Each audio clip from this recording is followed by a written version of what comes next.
आएंगे तो बलोची रोश की तरफ आ जाते हैं। तो चलें, ये हमारी आज की रेसिपीज़ हैं और इनको तैयार करेंगे। मेरे पास क्योंकि गोश्त बॉईल हुआ हुआ है तो फिर ज़्यादा टाइम नहीं लगेगा।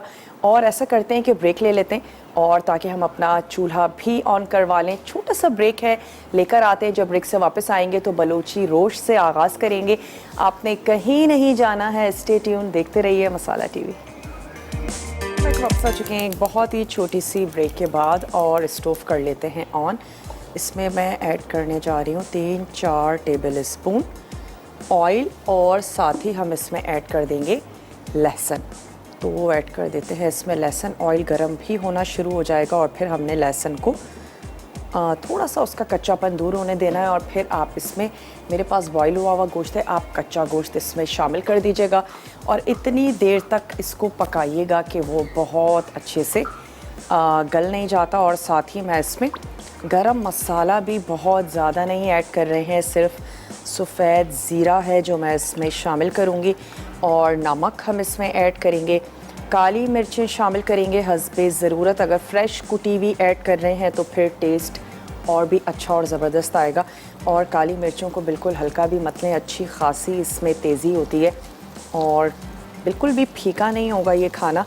और वो तमाम लोग जिनको किसी भी वजह से लाल मिर्च मना है या अवॉइड करते हैं, वो भी इस रेसिपी को फॉलो कर सकते हैं, बजाय इसके कि बदमज़ा बदजायका खाने खाएं। काली मिर्चों के साथ बनाएं, हरी मिर्चों के साथ बनाएं। ये दोनों मिर्चें हमारी, स्पेशली काली मिर्चें तो हमारी सेहत के लिए भी बहुत ज़्यादा अच्छी हैं। ज़रूर इनका इस्तेमाल करना चाहिए, गला ख़राब हो या वैसे भी काली मिर्चों का इस्तेमाल फ़ायदेमंद ही है। तो चलें अब ऐड कर देते हैं इसमें गोश्त। लहसुन की बहुत ही ज़बरदस्त सी खुशबू आनी शुरू हो गई तो हमने इसमें गोश्त ऐड कर दिया और साथ ही अब मैं इसमें शामिल कर देती हूँ ज़ीरा। सफ़ेद ज़ीरा इसमें हमने ऐड कर देना है 1 टीस्पून। स्टार्टिंग में ही नमक शामिल कर देंगे ताकि गोश्त नमक को बहुत अच्छे से एब्ज़ॉर्ब कर ले। चलिए, शामिल कर दिया हमने इसमें सॉल्ट। थोड़ी सी इसकी करते हैं भुनाई और ग्रेजुअली हम इसमें ऐड कर देंगे हल्दी। काली मिर्चें थोड़ा सा लेट मैं इसमें शामिल करूँगी, फ़ौरन से नहीं ऐड करेंगे। जब हम इसको सर्व करने जा रहे होंगे उस वक्त मैं इसमें ऐड करूँगी काली मिर्च। नमक आपने स्टार्टिंग में ही शामिल कर देना है। ज़ीरा ऐड कर देंगे, लहसुन हम इसमें शामिल कर देंगे और इन तमाम चीज़ों के साथ गोश्त को अच्छा सा भून लेते हैं। चाहे आप कच्चा गोश्त यूज़ करने जा रही हैं या बॉईल हुआ हुआ यूज़ करने जा रही हैं। अच्छा, कुर्बानी के गोश्त में ऑयल का भी बहुत कम इस्तेमाल कीजिएगा। ठीक ठाक उसमें चिकनाई मौजूद होती है, फिर वो फ्रेश भी होता है। उसको आप इस गोश्त की तरह मत बनाइएगा जैसे अभी हम नॉर्मली बाज़ार से गोश्त ख़रीद के बनाते हैं, बहुत जल्दी गल जाता है, इसमें चिकनाई बहुत होती है। तो ऑयल का बहुत कम इस्तेमाल करें, चाहे आप कोई भी रेसिपी बना रही हैं। और जब वो बन जाएगा तो उसमें इतना तीरा आ जाएगा कि आपको लगेगा ही नहीं कि आपने बहुत कम इसमें ऑयल शामिल किया था।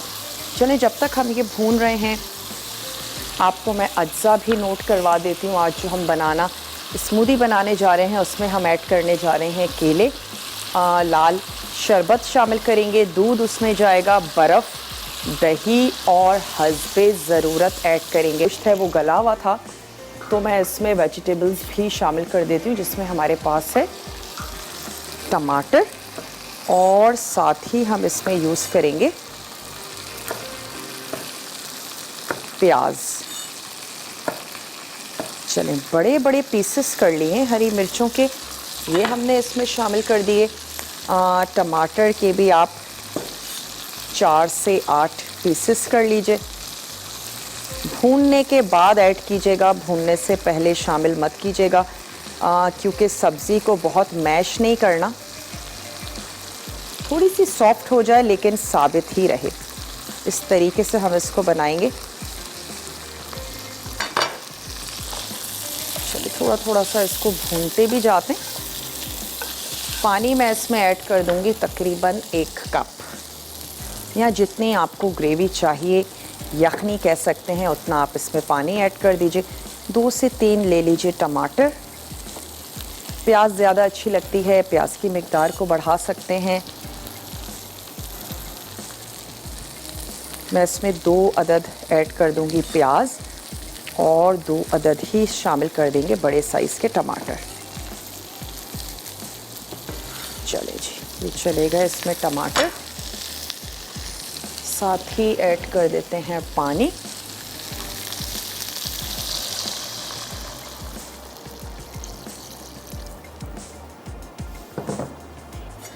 इसी तरीके से इसमें प्याज के चंक्स शामिल कर देते हैं और इतनी देर तक हमने इसको पकाना है। स्पेशली आप पकाएंगे अगर गोश्त अच्छे से गल नहीं जाता और हाफ़ डन होने के बाद ही फिर आपने इसमें सब्जियों का इस्तेमाल करना है।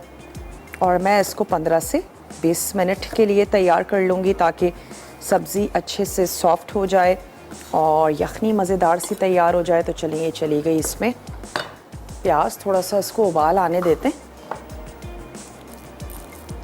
उसके बाद मैं इसकी आंच को भी कर दूंगी स्लो। रोश है ये रेडी हो गया है। इसको मैं निकाल के अब सर्व करती हूँ। थोड़ा सा इसको मैं चेक कर लेती हूँ, स्पेशली इसका नमक